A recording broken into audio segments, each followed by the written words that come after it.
The night was colder than usual, and the rain refused to stop. Aria walked through the empty streets, holding a lantern that flickered with every breath of wind.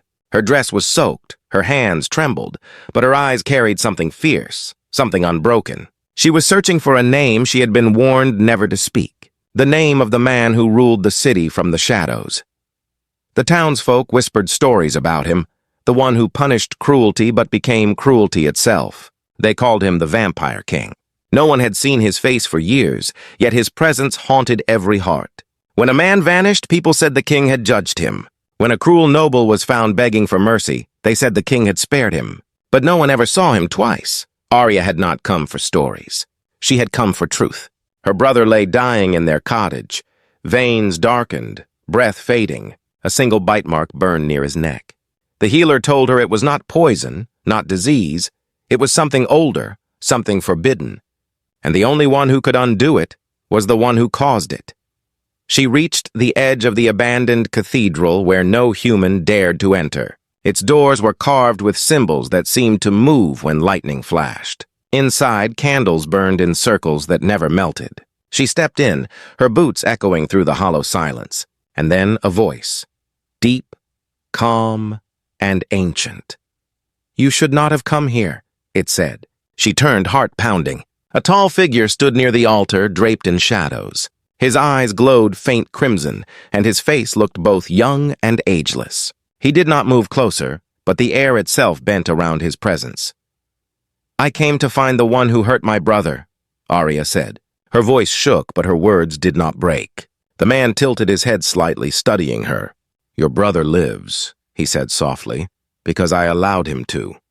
She froze. The lantern slipped from her hand and shattered. "You did this?" she whispered. The Vampire King's expression did not change.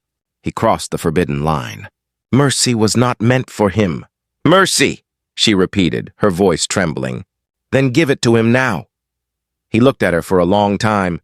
"You stand before a creature that has forgotten what mercy feels like."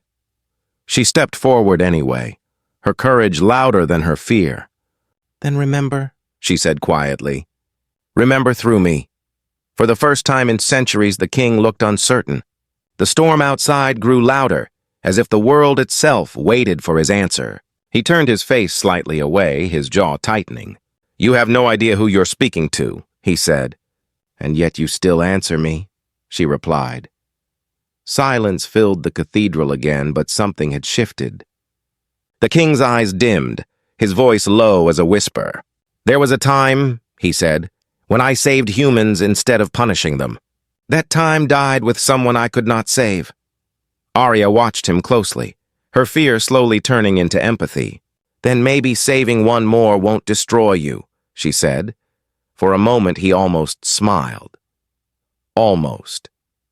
Then the candles flickered, and the sound of footsteps echoed from the far end of the hall. Another figure appeared, and a pale knight in dark armor, eyes sharp and cold. "My king," he said, bowing deeply. "She has broken the law. Humans who find this place must not leave alive." Aria's heart stopped. She turned to the Vampire King, her voice breaking. "Is that true?" The king said nothing. His eyes burned brighter as if fighting something unseen. The knight drew his sword, the metal hissing against the air. Aria closed her eyes and whispered, "Then do it yourself." The king's hand rose slowly, stopping the knight mid-strike. His voice was quiet but powerful. "Leave us." The knight hesitated, then bowed and disappeared into shadow. The king looked at her again, his expression unreadable. "You should hate me," he said. "Maybe," she answered. "But hating you won't save him." He stepped closer, his eyes inches from hers. "You are strange," he said softly. "Humans beg, humans weep, but you challenge."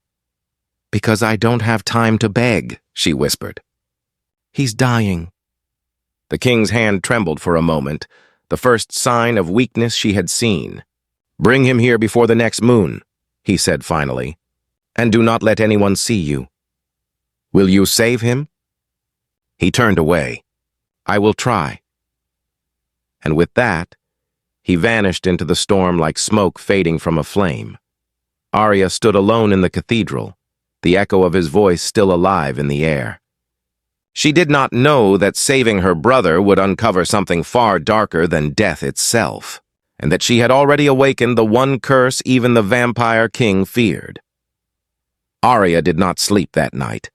The storm had followed her home, shaking the roof of her small cottage. Her brother lay on the bed, pale and breathless, his skin cold like marble. The mark on his neck pulsed faintly, glowing red whenever thunder roared. She sat beside him, holding his hand, whispering the same prayer again and again. By dawn, her courage returned, or maybe it never left.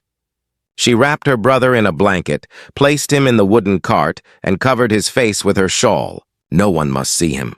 The vampire king had warned her, and though she did not understand why, something told her to obey.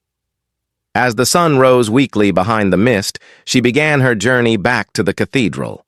The road was quiet, but the forest whispered. Every rustle sounded like a breath, every shadow like an eye. She had heard tales of the king's servants, creatures who walked between life and death. But she pushed forward, whispering to herself, "For him, I will face anything." Hours passed before the cathedral appeared through the fog. Its towers cut through the clouds, ancient and dark, like they had never seen daylight. Aria pulled the cart toward the gate, but before she could knock, the doors opened on their own.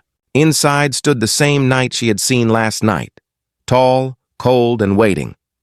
"The king is not here," he said. Aria clenched her fists. "He told me to bring my brother before the next moon." The knight's face did not move. "And so you did. But mercy is not easily granted." He stepped aside, letting her in, his boots echoing against the stone floor. The cathedral looked different now. Where there had been candles, now there were runes glowing faint gold on the walls. The air felt alive, humming softly, and at the far end, sitting on the steps of the altar, was the vampire king. His cloak was gone, and his face was visible in the soft light, calm, distant, and almost human. Aria hurried toward him. "You said you would try," she said, her voice trembling. He looked at her brother, then at her. "I said I would try," he repeated slowly. "But there is a law even I cannot break." "What law?"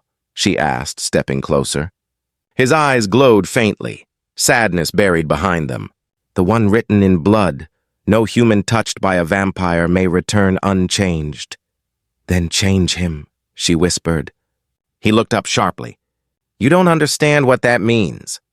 She didn't move. "If it keeps him alive, I don't care what it means." His voice lowered. "If I do this, he will never be human again." Aria's lips trembled, but her answer came steady. "Then he will still be my brother." The king rose slowly, the folds of his coat moving like smoke. He placed his palm over her brother's chest. A faint red glow filled the air, turning brighter with every heartbeat. Aria watched as her brother gasped, his back arching, eyes flickering open. But his eyes, they were not the same. They shimmered silver, calm and unnatural. The light faded and silence returned. The vampire king stepped back, his breath heavy, his eyes darker than before. "It is done," he said. Aria knelt beside her brother. His pulse was strong, his skin warm again. She looked up at the king, her eyes wet. "You saved him." But the king did not answer. He turned away, his voice barely a whisper. "No," he said. "I cursed him." Her heart stopped. "What do you mean?" The king faced her, his expression carved from sorrow. "He now carries my blood," he said quietly. "He will not age. He will not die. But when the next moon rises, he will hunger for what he once was." "You mean blood?" she said in disbelief. "I mean humanity," the king replied. The knight stepped forward, his tone hard. "You have risked the old vow, my king. This is forbidden." The king turned sharply. "Then let the gods judge me later." The knight bowed his head but did not speak again. Aria looked at her brother, then at the king. "Thank you," she whispered. He met her eyes, and for the first time she saw pain instead of power. "Don't thank me yet," he said. "You will hate me before this ends." Suddenly, the cathedral's windows rattled violently. A black mist seeped through the cracks, twisting into shapes that whispered. The knight drew his sword, his voice tense. "They have found us," he said. Aria clutched her brother, frightened. Who? The king's voice turned cold. The Council of Blood. They come to erase what I have done. He turned to Aria, his expression changing from regret to command. Take your brother and hide behind the altar. No sound, no movement. But what about you? She asked. He looked at her one last time. I am their crime. I will face them. The cathedral doors burst open. 6 hooded figures entered, their eyes glowing like dying embers. One of them spoke, voice sharp as a blade. You broke the sacred code, Rion. You gave your blood to a mortal. Aria froze. Rion. So that was the vampire king's name? Rion stood tall, calm in the storm of rage. I did what your law forgot, he said. I chose compassion. Compassion is weakness, the leader hissed. Then weakness is all that keeps me sane, he answered. In a flash, the hall filled with red light and flying shadows. Aria covered her brother, praying it would end. When she finally opened her eyes, she saw the impossible. The king, standing, in blood and smoke, wings of shadow spreading from his back. His eyes glowed gold now, burning with something more than fury, something divine. The council's leader stepped forward, trembling. What are you becoming? He whispered. Rion's voice echoed like thunder. What you made me, a monster who remembers love. And then everything went silent. Even the storm outside forgot to breathe. The air inside the cathedral was thick with silence and smoke. Aria crouched behind the altar, clutching her brother's hand. Her body trembled, but her eyes stayed fixed on the figure standing in the center. The vampire king, Rion, looked nothing like the creature of legend she had imagined. His shadowed wings shimmered with light and ash, as if heaven and hell both fought for his soul. The council stood before him, their faces hidden behind silver masks. The leader raised a staff carved with crimson stones. You were chosen to guard the balance, the voice thundered, and you have poisoned it with compassion. Rion's voice was calm, but every word carried centuries of weight. Balance, he said softly, is not the same as cruelty. The staff cracked against the floor, sending ripples through the marble. Aria flinched as the sound reached her chest like thunder. The council's magic spread through the hall, glowing red and cold. Rion didn't move. He closed his eyes, whispering something in an ancient tongue. The runes on the walls began to flicker. The knight standing near the entrance took a step back, his hand gripping his sword. The leader's voice rose. You shared your blood with a mortal. You defied the first vow. Rion opened his eyes slowly. I broke your vow, not mine. You swore by the moon's shadow, the leader continued. Now you will pay its price. Suddenly the light from the candles twisted into spears.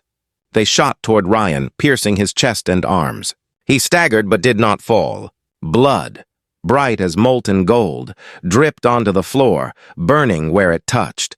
Aria gasped silently. The blood of the vampire king was not red but radiant. The leader stepped closer, voice full of hatred. You were never meant to feel again, he said. Rion looked up, his voice breaking like fire through stone. Then why give me a heart at all? The council hesitated. Even they seemed shaken. Rion's golden blood spread like light across the floor, crawling toward the altar. Aria watched in horror as the glow reached her brother's hand. His eyes opened suddenly, now fully silver, reflecting the golden light. He whispered a name that wasn't his. Rion. The king turned sharply, his expression twisting with realization. No, he whispered. They are binding him to me. Aria crawled forward before she could think. What does that mean? Rion's eyes burned brighter, his voice filled with fear. They are transferring my curse to him. He will become what I was meant to be. The leader lifted his staff again. The balance must be restored. But before he could finish, Rion moved. His wings folded inward, then exploded outward in a burst of white flame. The magic spears melted in the air, the runes on the walls flared and vanished. Aria shielded her face as the light consumed the hall. When the glow faded, the council was gone. Ashes floated where they had stood. Rion fell to his knees, his breath uneven, his face pale as bone. The knight rushed to him, kneeling. My king! Rion raised a trembling hand. Don't, he whispered. They will return stronger. Aria crawled closer, her heart pounding. You saved him again, she said. Rion looked up, pain flooding his eyes. No, I condemned him further. He turned toward her brother, who sat now upright, breathing fast. His veins shimmered faint silver under his skin. What's happening to him? Aria asked. Rion's voice was hollow. He is no longer your brother alone. He is part of me now. He will feel what I feel. He will see what I see. Her eyes widened. And you? Rion looked down at his bleeding hands. I will fade each time he rises. The knight stood silently, eyes dark with sorrow. It is the mirror bond, he said quietly. The council forged it in the first wars. One lives through the other. One dies through the other. Aria's chest tightened. There must be a way to break it. Rion's voice cracked. Breaking it means one must die willingly. The words hung in the air like thunder that never struck. Aria looked between them. The immortal king fading and her brother reborn with cursed light. No, she said softly. There must be another way. Rion's expression softened, a rare human sadness touching his features. You remind me of her, he said. Who? Aria asked. He closed his eyes. The woman I failed centuries ago. The one who made me believe mercy could still exist. Before she could speak, a sudden vibration shook the ground. The knight turned toward the entrance. They are opening the lower gate, he said. Rion's face darkened. The council summoned something ancient. A crack split across the cathedral floor. Black mist poured out, twisting like serpents. From the darkness rose a figure, taller than any human, its face covered in silver thorns.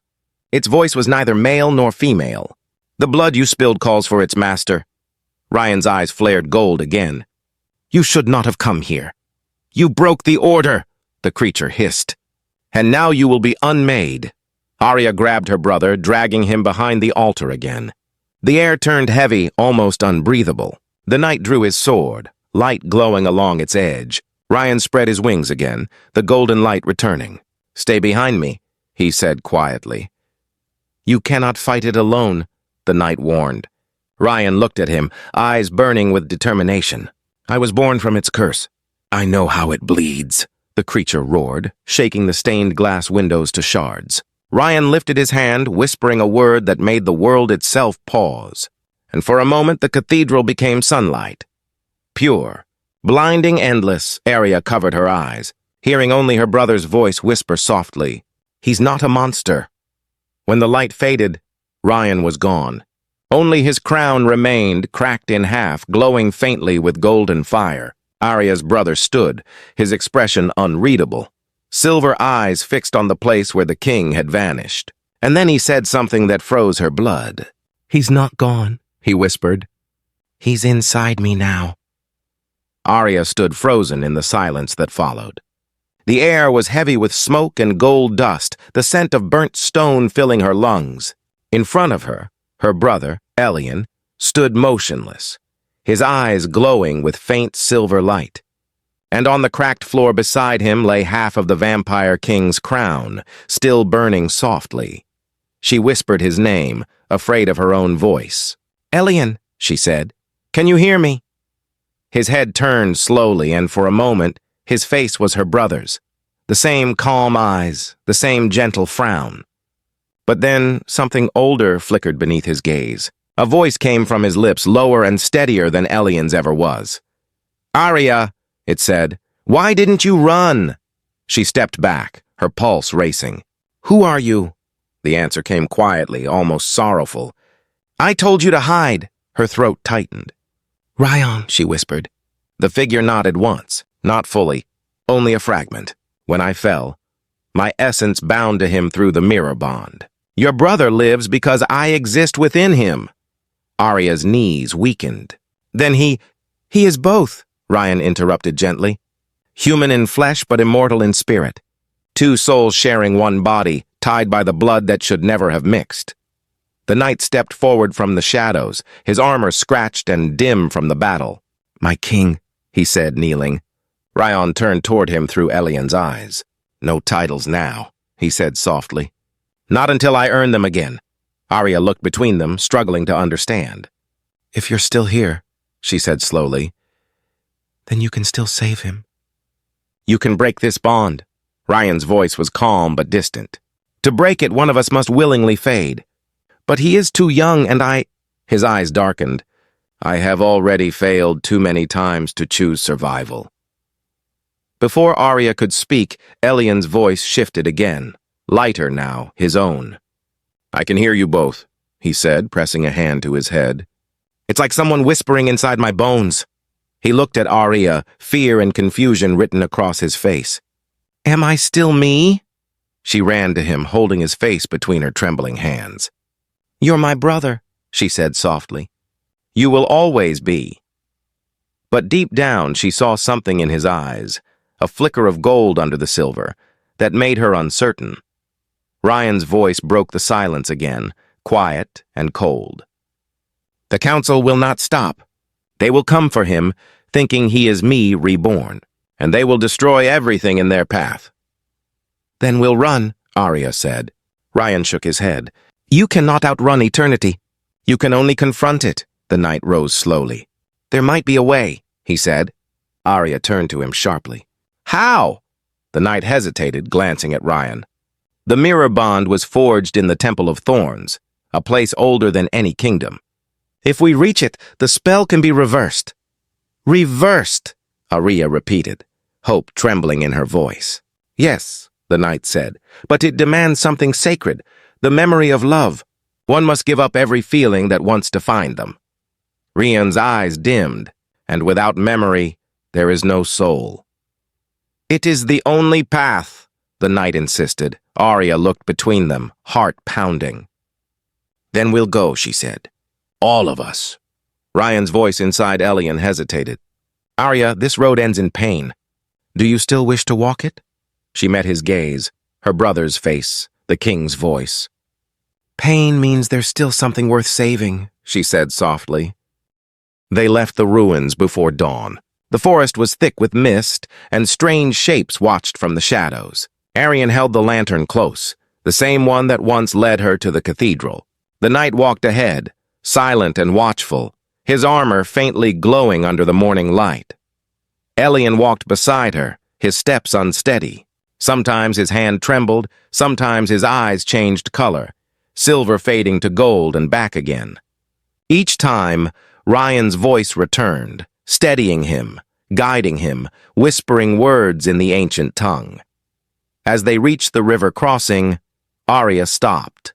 The water reflected the rising sun like shards of fire. For the first time since the night of the storm, she smiled faintly. Do you remember this place? She asked. Elian frowned. No. But Rion through him answered. I do. Aria looked at him startled. This was where she stood, Rion said softly. The woman who taught me mercy. She died here protecting a child from me. Aria's breath caught. And you never forgave yourself. Rion's eyes darkened. Forgiveness is for the living, the knight interrupted. We must move before dusk. The council's hounds will follow the scent of your blood, my king. Rion nodded slightly. Then we move faster. As night fell, the forest turned alive with whispers. Eyes glowed faintly between the trees. Not human, not animal. Aria felt the chill of something ancient watching. Elian stopped suddenly, clutching his chest. Rion's voice came through, strained. They found us. The ground beneath them shifted. Black vines erupted from the soil, wrapping around their legs. Aria screamed as the knight swung his blade, slicing through them. From the darkness emerged 3 pale figures with hollow eyes, moving without breath. The Watchers, the knight growled. They guard the path to the temple. Rion's light flared through Elian's body, burning the air around them. But every time the light struck one creature down, 2 more appeared. Aria grabbed a fallen branch, striking one blindly. It crumbled into dust, but her hand burned where she touched it. Rion's voice thundered inside Elian. Aria, close your eyes. She obeyed. When she opened them again, the forest was still. Ashen bodies covered the ground, and Elian stood in the center, glowing faintly like a dying star. Aria ran to him, shaking. What did you do?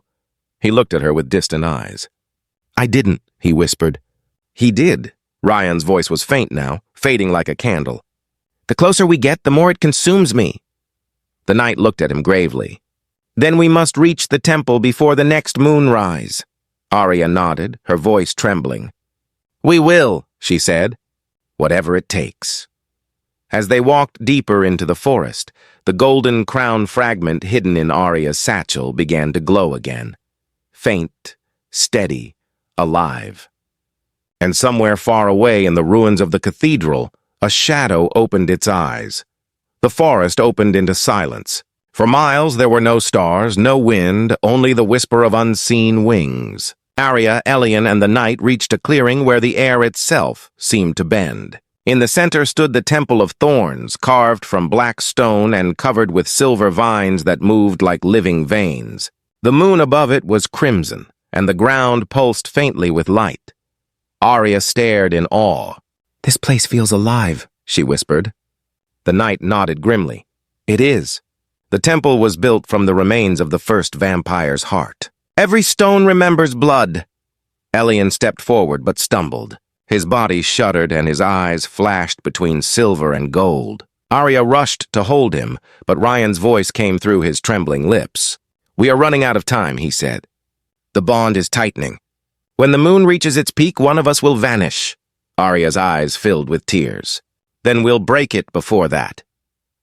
The knight looked at the temple's entrance. 2 towering doors carved with faces twisted in eternal pain. The gate requires memory, he said. Only the one bound by the curse can open it. Rion's voice answered quietly. Then it must be me. Elian's hand lifted on its own, touching the cold stone. The faces on the door shuddered, whispering in a language older than fire. Blood dripped from his fingertips, glowing gold and silver at once. The temple opened with a sound like 1,000 hearts breaking at once. Inside, the walls pulsed with red light, as if the temple itself was breathing. The air was heavy, tasting of ash and metal. As they walked, images formed on the walls, not carvings, but memories. Aria stopped, her breath catching. She saw a woman, pale, graceful, and kind, standing beside a younger Rion. The woman's hand rested on his cheek, her smile soft but sad. Is that her? Aria whispered. Rion's voice answered faintly from within Elian. Yes, her name was Lysandra. The vision shifted. Rion stood in flames, holding Lysandra's body in his arms, her blood shining like silver. Her last words echoed through the chamber. If you forget love, the curse will consume you. Aria looked away, tears in her eyes. You loved her? Rion's voice was quiet. And I destroyed her by trying to save her. I swore never to feel again. The council made sure I couldn't, until you came. The knight turned sharply. My king, we must hurry. Emotions feed the temple. It will turn your grief against you. As if on cue, the ground trembled. Vines burst from the walls, wrapping around Elian's arms. Aria screamed, trying to pull them away, but they burned at her touch. Rion's voice thundered through the hall. Enough! The vines froze, turning to dust under a flash of gold. Elia collapsed to his knees, gasping. Aria knelt beside him, holding his face. Stay with me. Rion's voice came faint and pained. I'm here, but it's taking everything. Suddenly the knight drew his sword. We are not alone, he said. From the shadows stepped a figure cloaked in crimson light, the same council leader who had condemned Rion. His mask was gone, revealing eyes like molten stone. You never learn, he said coldly. You think you can fight eternity. Aria stood, shielding her brother. Stay away from him, the man smiled. The mortal who changed a king. History loves irony. Rion's voice deepened, his presence flooding Elian's body. If you touch her, I will burn your name from the earth. The leader raised his staff, its red crystal pulsing. You have no power left, Rion. You are a shadow in a mortal shell. The knight charged first, blade flashing with holy fire. Their weapons clashed, the sound echoing through the temple like thunder. Aria dragged Elian behind a pillar, her hands trembling. We have to end this, she whispered. Rion's voice came through, steady but soft. Aria, the altar ahead. That is where the bond can be broken. But it demands something sacred. What? She asked. Your memory, he said quietly. The temple must take the memory of the one who loves most. If you offer yours, it will sever the bond, but you will forget everything. Me, your brother, this night, everything. Her heart stopped. You mean, I'll forget both of you. Rion's voice softened. Sometimes forgetting is the only way to survive. She shook her head. There has to be another way. But before she could speak again, the council leader struck the knight down with a flash of red light. The knight fell, his armor cracking, his body fading into dust. Aria screamed, but Rion spoke urgently. Aria, listen to me. The moment the moon's light hits the altar, the temple will choose. Either the bond breaks, or we both die. Elian groaned, his body flickering between his own and Rion's. His voice came layered, two tones merging into one. Aria, please. Her tears fell onto his hands. No, I won't lose you again. Not either of you. The temple began to glow brighter, red light spilling from the walls. The altar pulsed like a living heart. Rion's voice became distant, fading. Aria, decide now. Give your memory or lose us both. The council leader rose again, summoning black fire in his hands. The bond ends tonight, he shouted. Aria looked at Elian, his face torn between life and eternity. She touched his chest, feeling two heartbeats in one body.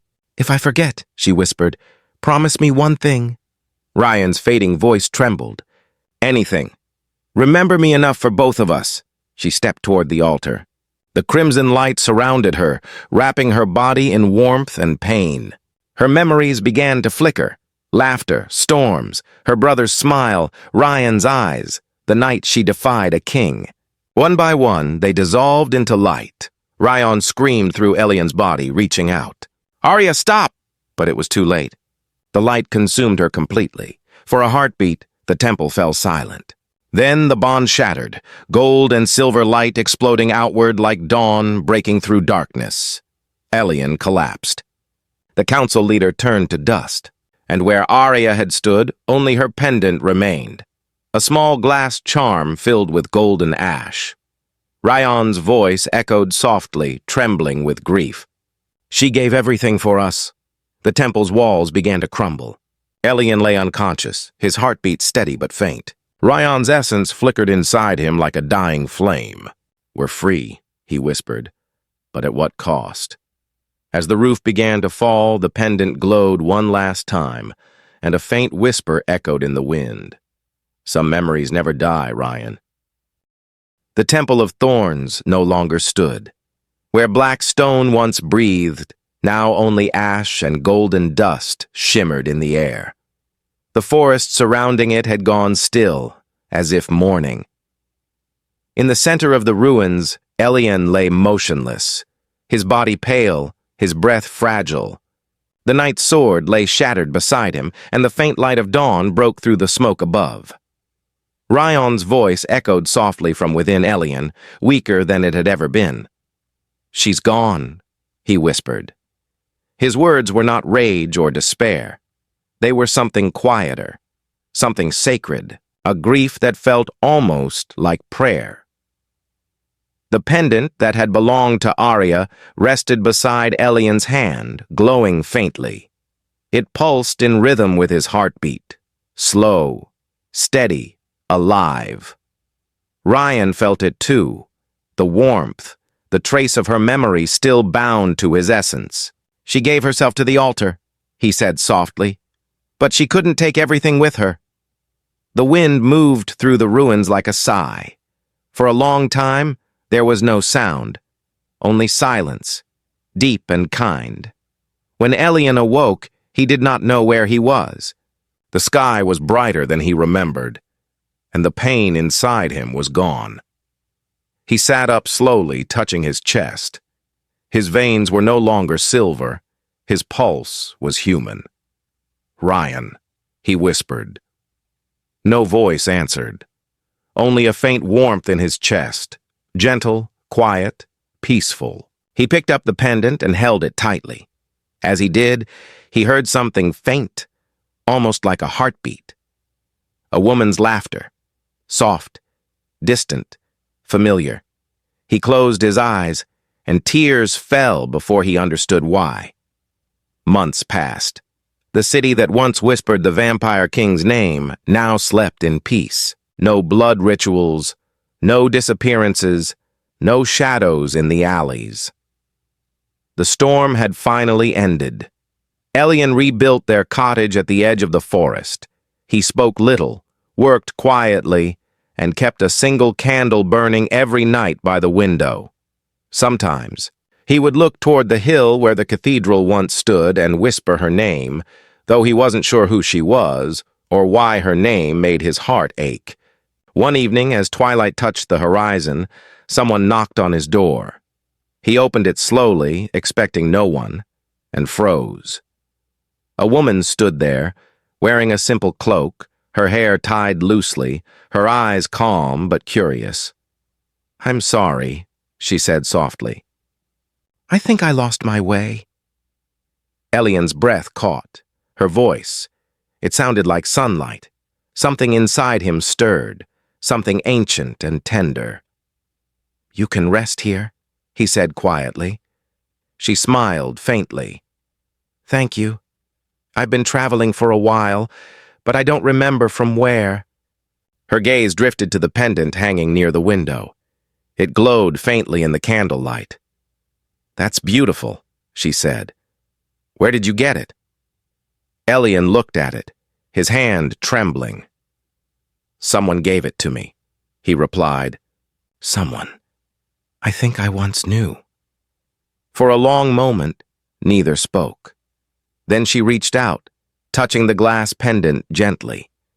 The glow inside it brightened, not harsh, but warm, like a heartbeat remembering itself. And for the first time, in months, Elian heard Rion's voice again, soft, fading like the last note of a song. "She found her way back," it whispered. "Just like I hoped she would." Elian's eyes filled with tears as the woman looked at him, confusion flickering across her face. "Do I know you?" she asked quietly. He smiled faintly through his tears. "Not yet," he said, "but maybe you once did." The candlelight danced between them, and in that small flicker of silence, something ancient inside the air began to heal. Far above, where the temple once stood, the night sky shimmered with faint golden streaks, not stars, but echoes of light that refused to die. And deep within them, a voice whispered across eternity, "Love is not a memory, it's a return."